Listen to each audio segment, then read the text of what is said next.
over. The next challenge is to find your way through them. This is definitely looking like a break running through this escarpment. So I'm just going to follow this and see where it leads. These fallen boulders have been weathered over thousands of years. The loose rocks are tricky to negotiate, and it's all too easy to twist your ankle, or worse. Hard place to stay alive.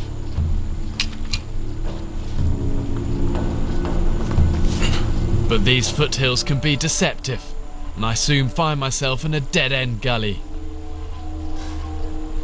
I really thought this gully would just lead to water, but it's just led to this.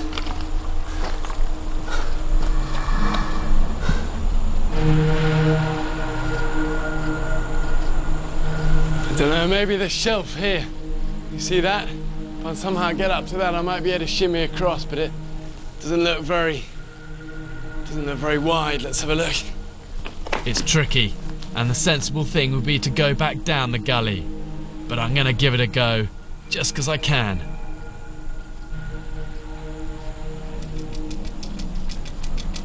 This sandstone is difficult to climb.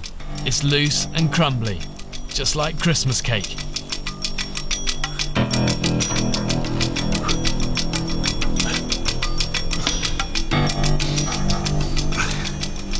It's just the last little bit I've got to get round this bulge. Look, can you see that? Straight through there.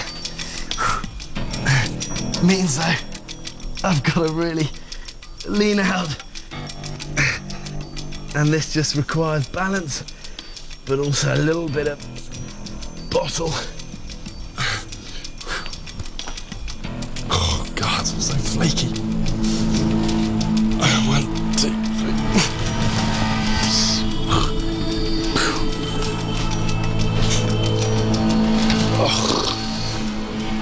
Keep to the ledges and shelves, take it steady, before a quick scramble up to this, a dried riverbed.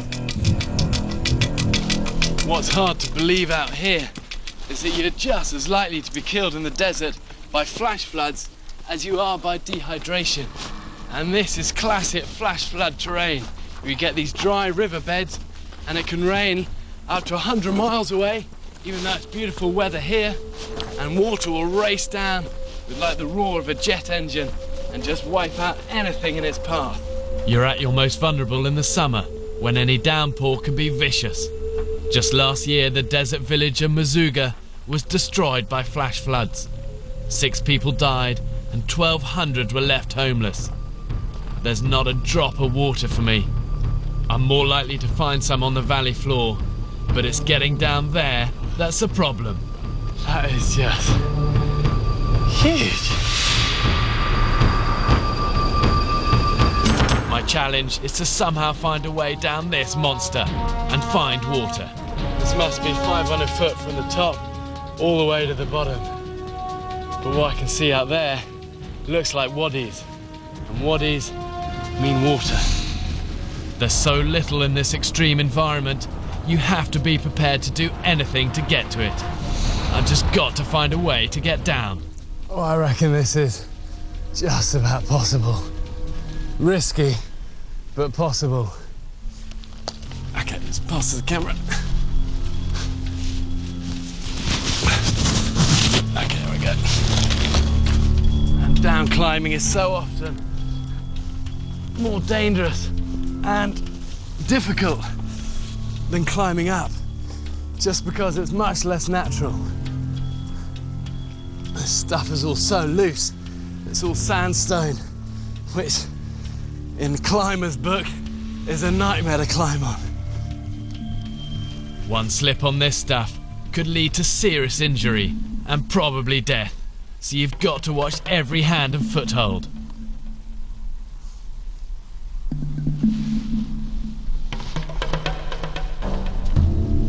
Take it carefully.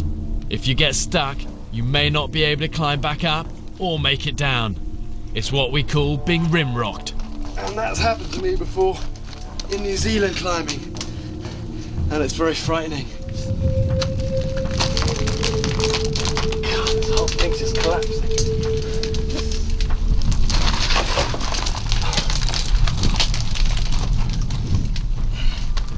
I've just got this last little bit of a chimney climb down there.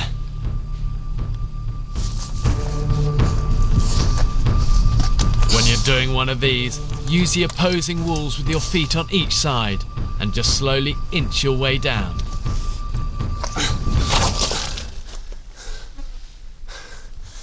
Okay, I'm down off that. And it's looking much better from here. More of a scree climb down towards the waddies.